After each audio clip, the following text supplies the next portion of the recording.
Welcome back to Worldie Unboxed for part two of our insightful two-part episode. In the previous installment, Aaron and I sat down with Nick Trimis, a seasoned startup and venture capitalist attorney. Nick shared invaluable insights on the intersection of entrepreneurship and the law, highlighting potential pitfalls and offering practical tips for legal preparations in the startup world. In this episode, we are joined by Crystal Kwabea Adu-Poku to recap the key points from our conversation with Nick. We will discuss how these insights apply to our journey at worldie and offer additional perspectives on navigating the legal challenges faced by startups. You can stay connected by joining the worldie community at worldiebrand.com and subscribing to the worldie YouTube channel for clips from our conversations. All right, let's get it.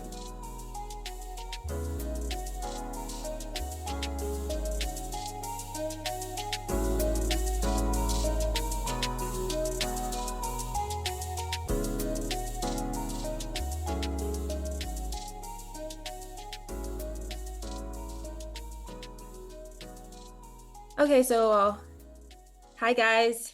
It's nice to have you guys sitting here once again to talk about worldie and the progress you've made so far. How are you, Brandan? How are you, Aaron? Well, I'm doing well, I'm good too. I recently moved to Seattle. I moved here like 3 weeks ago, so getting settled in Seattle, but can't complain. That's good. Hope Seattle treats you well. Yeah, I mean, I've been here before. I basically living right where I lived before, so it's very familiar. And it's not a bad place to be at all. Even with the weather. You can tell that you've just moved in because there's like nothing on your walls. I know people can't. There's no furniture either. There's a mattress, but other than that, there's literally no furniture, nothing that I brought in from anywhere else. Yeah. New beginnings. That's what this is. Yep, exactly. A blank slate is what's behind them, actually. But anyway, today we're going to be having a conversation with the both of you about your chat with Nick Trimis. Nick Trimis is a lawyer for founders, VC, and basically works in that space. So I have a couple of questions here that I'm going to ask you, and these questions are going to be based off snippets of the conversation you had with Nick. So my first question for you both is, how far has your law school education taken you with respect to starting worldie and addressing the legal issues or legal aspects of starting a new company? I mean, I think it definitely helped a whole lot. We started off as a company that utilized I guess clinics at our law school to help with like our formation and everything like that. And that was an opportunity to kind of work with our peers and go through a lot of those early docs that you need, the incorporation docs, those the company statutes and everything like that, the bylaws. I think that was very important. It gave us an opportunity to really look into the future and like try to like plan for that from a legal perspective. And to really kind of like make sure that we are setting ourselves up for success, and then also trying to avoid as many common pitfalls that young corporations kind of like come across during their growth and maturation. So I thought it was pretty useful, and it continues to be an asset as we grow a little bit, as we interact with like contractors, as we interact with potential partners. All that has like helped us really cage our mindset and like figure out, okay, these are some of the things that we really need to memorialize in an agreement, and these are some things that we really need to stipulate and outline and make sure that both parties agree to. So I thought it was a very helpful experience and something that we kind of use. I wouldn't say day to day, but definitely a pretty high frequency. Yeah, I would agree with that. I think like my perspective is a little bit different because I never interned at a law firm and I don't work at a law firm. So really the only knowledge I have is from law school, whereas Brandan is kind of building up legal knowledge every single day. So for me, it's kind of like understanding the language of law. Like I feel like I'm kind of fluent in, I guess, contract speak and things like that. So it's just easier to read through contracts quickly, understand which parts to look, to look at, understand which terms might be problematic, and then also just generally understanding what kind of legal roadblocks we might run into or what things legally might trip us up. And that just helps us, plan accordingly. So plan ahead to make sure that we don't actually run into those roadblocks later down the road. So speaking of that, with Nick, you guys talked about how important getting legal counsel is, and you talked about, or he talked a lot about at which stage to bring legal counsel on for, news companies that are starting off, like worldie. And so I was just wondering, how are you guys thinking about bringing on legal counsel? I know Aaron, you just mentioned Brandan is working at a law firm, and so he is kind of learning the legal stuff real time. But Nick had talked about the benefits of having someone who works in the venture capital founder space and utilizing that legal knowledge to cut down on cost and to just have access to resources that these lawyers have built up over time. How are you guys thinking about, your journey with legal counsel? Do you guys have legal counsel? Are you waiting to get legal counsel, or are you just relying on your law school background for now? And for Brandan, his, time at his law firm.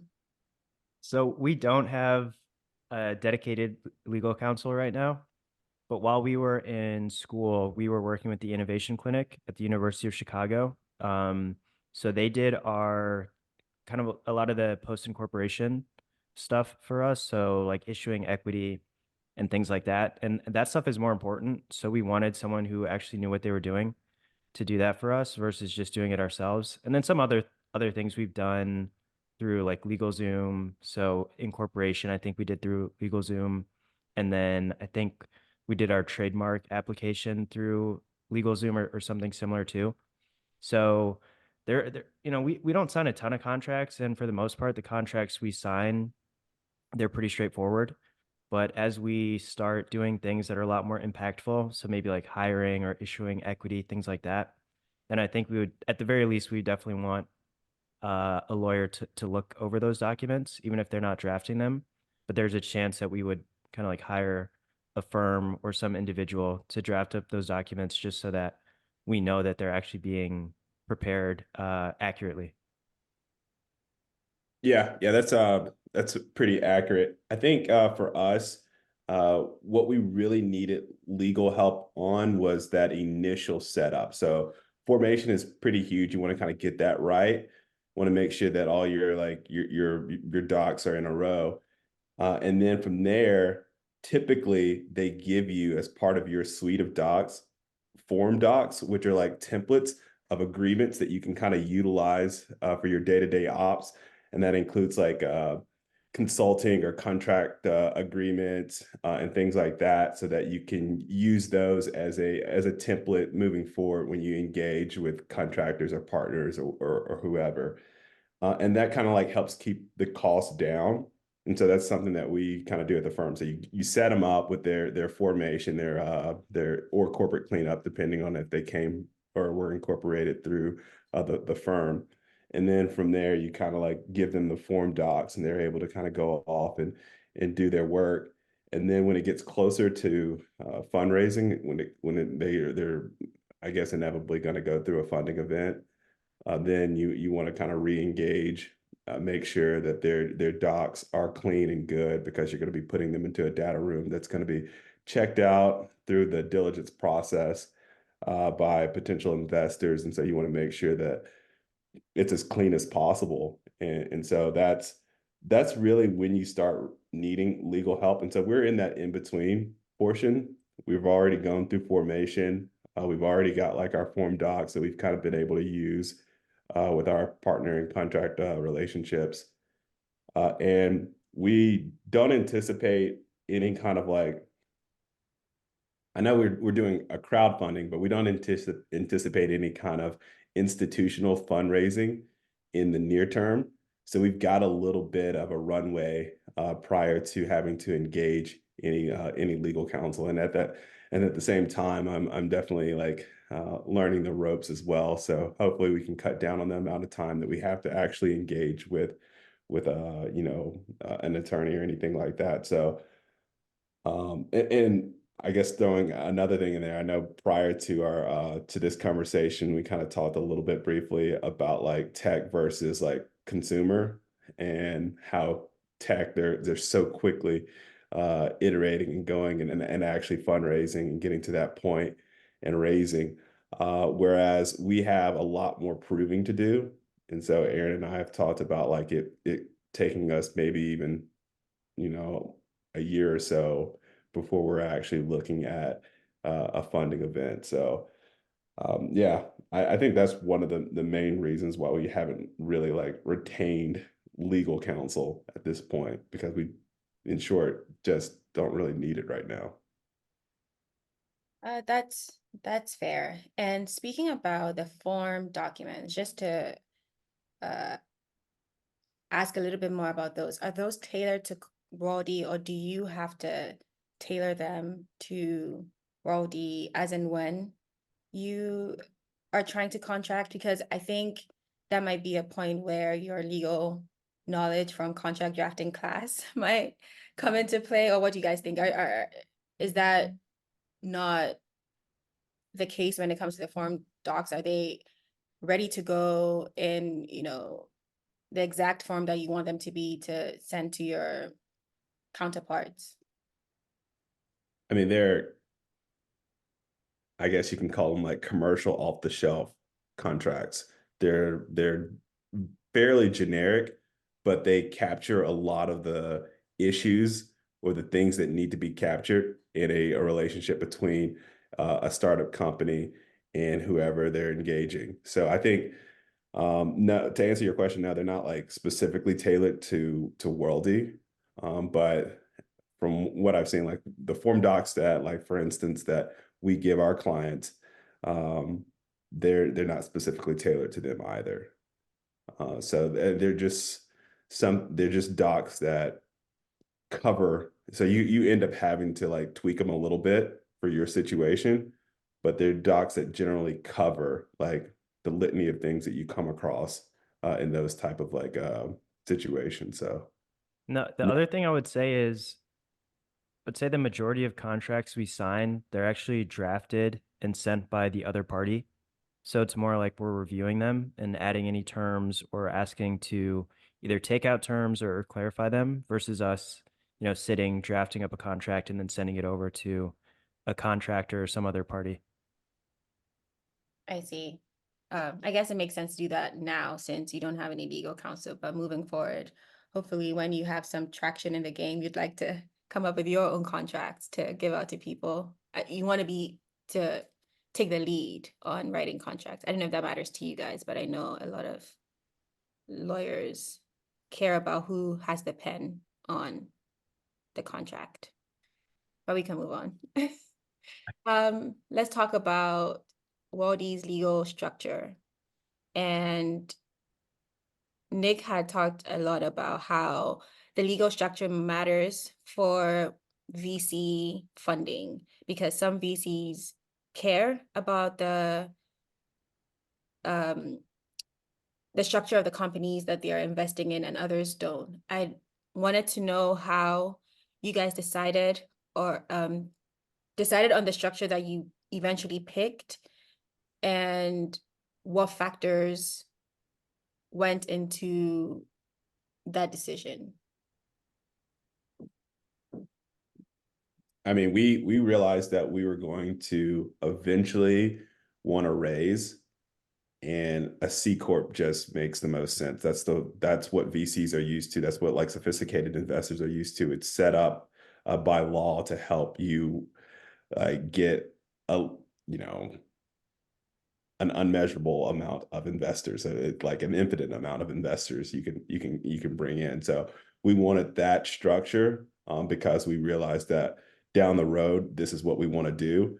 And so we're just kind of setting ourselves up, and we wanted to make sure that we're setting up ourselves up for success. And C-Corp just like made sense. And you know, going through like the conversation with Nick, he kind of like outlined a little bit of like the advantages and things like that. So it just, you know, for us, it just made sense, and that's the reason why we chose it. Okay. I mean, I agree with that. I don't think I really have anything to add. This was a place where I was happy to just defer to people who had more knowledge and who had, you know, interacted with, let's say, hundreds of startups who had raised before. So this was a pretty easy decision because basically everyone we talked to gave the same recommendation. So let's talk about Worldie's IP. How much intellectual property have you generated in the company? And how are you thinking about protecting your IP moving forward? The way that I think about it is we really haven't generated any IP. I mean, I guess there's trade secrets to an extent, but what we've heard is in the footwear industry, you can't really protect much of anything unless it's some kind of very clear kind of like technological advancement, which we do not have in our shoe right now. So you can't really protect a design, whether that's the tread pattern, the upper, or really anything that's kind of like strictly aesthetic. So I don't think that's really something that we're super concerned about right now. I mean, if we can incorporate something that could be protected by IP, that would be great because then that's a clear point of differentiation. But just based on what we've heard, it sounds like it's really hard to protect anything in the footwear space through IP law. Yeah, I think we definitely are utilizing IP, or we're attempting to, and that is our branding, so our name. So we've gone out and we've gone through the process, or we're in the process of trademarking our name, and I think that's like our one of our biggest uh, assets is like our branding, our story. As we develop that, as we build that, and so we want to make sure that we're protecting that. We want to protect the worldie name, the worldie brand, the worldie logo, and any kind of like I guess offshoot of that as well. So like I think that's what we were like really looking to do. But definitely agree with Aaron from like a technical aspect when it comes to the technical design of the shoe. Unless it's something that really is bespoke, like it's not going to pass the rigors of like, you know, the USPTO. So like I think right now we're really focused on things like our name, our branding, and really protecting that through trademarks. Yeah, in one of the episodes that we did in the past, I recall you both talking about having like a foot scan for kids to help with, measuring their feet. Don't give away Sorry? don't give away our secrets. I'm not giving away the secret, but this is something that, the That's customers definitely not a using, secret. right? Definitely not a secret. Oh, not going into the depth of like what the foot scan will. Wait, is this a trade secret? This foot scan thing? No, it's not. No, it's not. But it's definitely something that we want to eventually incorporate. But like, it's not something that we put. You know, we're pretty transparent with the things that we're doing, um, because there's certain things that we just know others can't emulate. They can take you know, some of our strategies and try to incorporate it into their own business model, but there's some things that they can't just duplicate. And so we're not too concerned about that. So yeah, we can speak freely. Okay. So in terms of this foot scan that you're thinking of incorporating into uh, the product, and in that it's supposed to be helping the parents choose the appropriate size of shoes for their kids, is that going to be protected by some kind of IP? Because I think that is something that will be like generated by you guys that is kind of like a kind of proprietary to Worldie. Gotcha. Okay. So it should be, in my opinion, something that could be protected by IP. What do you guys think? I think eventually it could be. So foot scanning isn't, something that's, I guess novel. There's a lot of people doing it. And unless we're doing it in a particular way, and that's really what we've kind of discussed with a couple of other like people who are potential developers. Unless we're doing foot scanning in a different way, then I don't necessarily think that it's going to be something that can be protected by IP. But we've talked about like utilizing it to predict growth. So using an algorithm on top of the foot scanning tech to use, I guess, other aspects of the individual to predict the growth of their foot and be able to provide a just-in-time type of a product for the parent that kind of like eases the burden of shopping for a shoe and getting rid of an old shoe or getting rid of old shoes. And in that case, there's some potential like protection down the line that would make sense, especially protecting the algorithm, protecting whatever model that we kind of build to do that particular like or to provide that particular feature for the customer. So like there's some potential there, but just foot scanning alone, unless we like create something super novel, so we're using some type of like camera on the phone in a way that it's not being used, and we're able to measure in some type of like distinctive way, I don't see us looking to go through the process of getting a patent for that particular tech. So down the road, maybe. Right now, as we envision foot scanning, at least its first iteration, probably not. And then just to add to that, you know, we could build that capability in-house, right? Like we could build our own foot scanning application or technology or whatever, but we could also partner. So we've talked to a few people who already have foot scanning like applications or plugins, and then we would have to pay them, you know, some percentage of sales, right? Like if someone goes to our site, uses the foot scanning app, and then ends up buying our shoes, then we'd have to pay some small percentage of the sale price to them.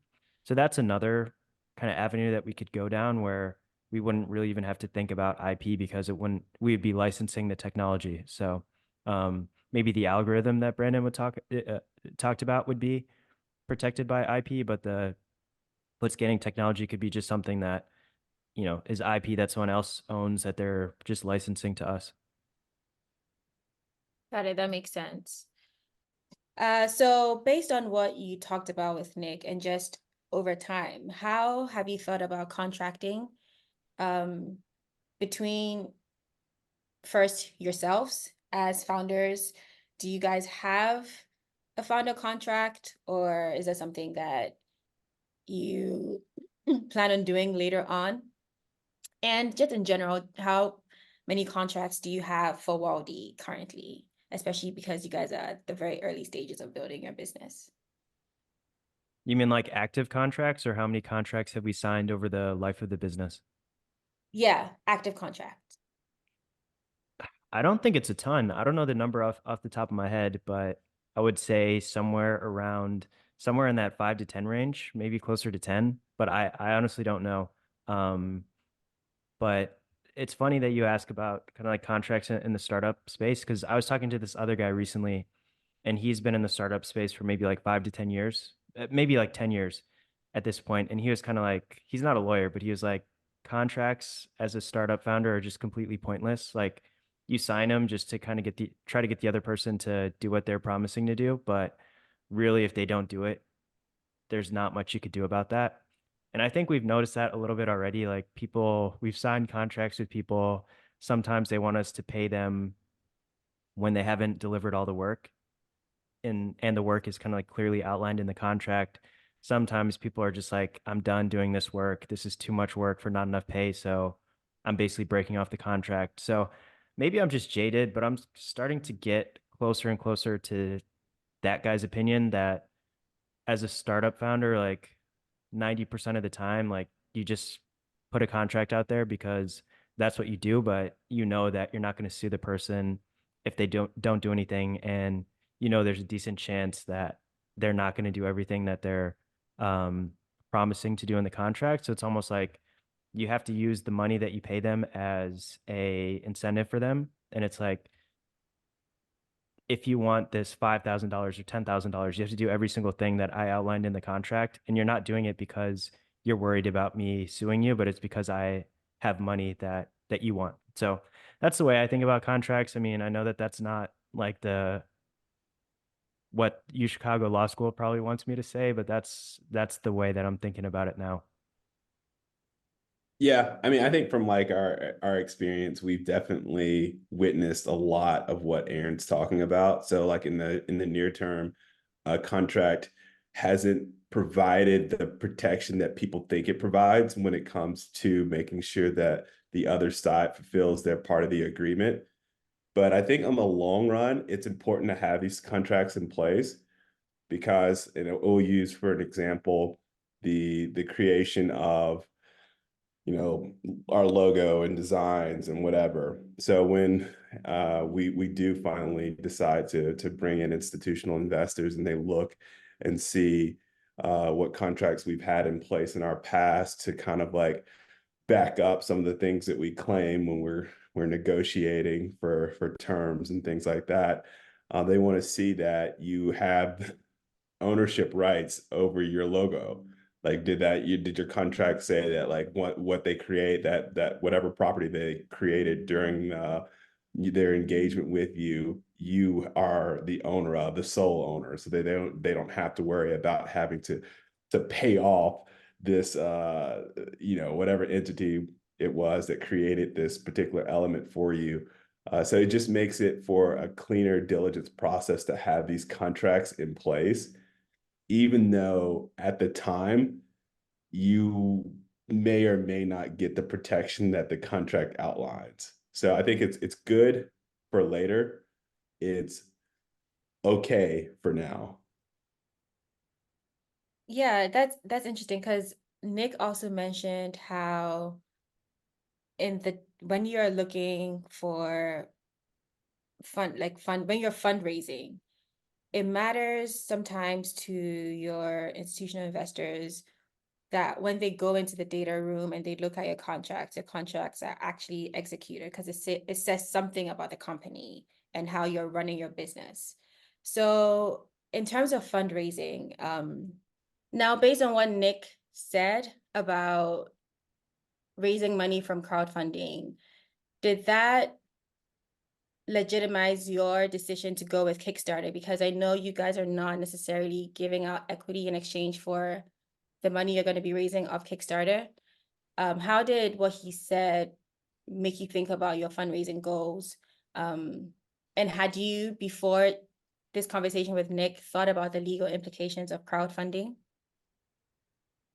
Oh, definitely. And we definitely wanted to go with a crowdfunding platform that didn't allow for equity exchange, because we didn't want that type of like mess associated with like a lot of the crowdfunding platforms that exchange like equity for backing that particular venture. So what we feel that we get out of Kickstarter is an opportunity to highlight the brand, to create that awareness, to build a bigger customer base, while at the same time bringing in hopefully a decent amount of funds. So, and there's really no type of legal recourse or legal like implications that come out of it, because there's not like a formal agreement, long-term agreement that you're making with any of the backers that could be potentially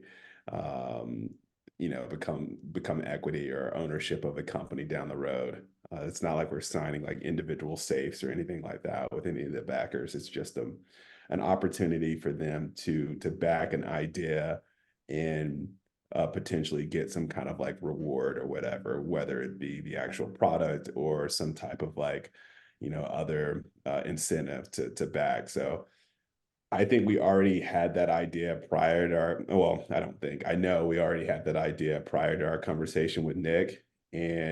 Um, and after it, I don't think anything, after our conversation with Nick, I don't think anything changed. We kind of knew this is what we were going to do. This is our route. So that's my thoughts on it.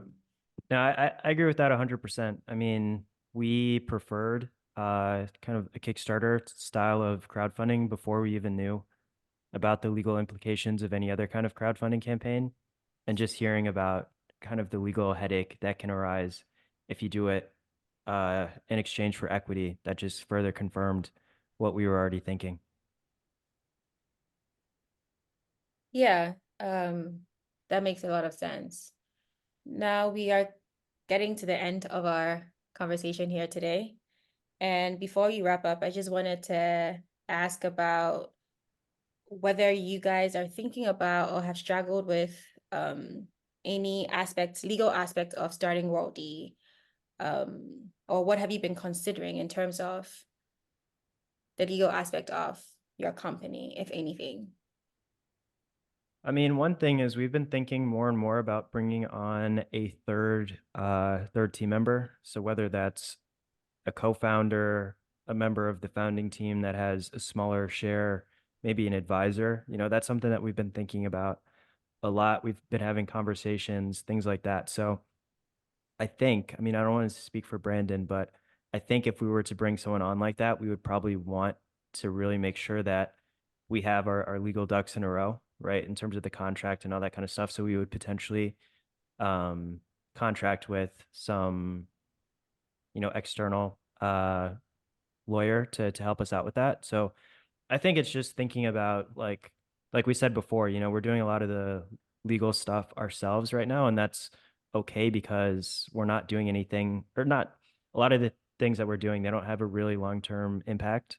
But as we are doing things that will have a super long impact, and if we don't get the legal stuff right, then it can kind of trip us up later, then I think we'll definitely want to branch out and not do everything ourselves. Yeah, no, I 100% agree with that.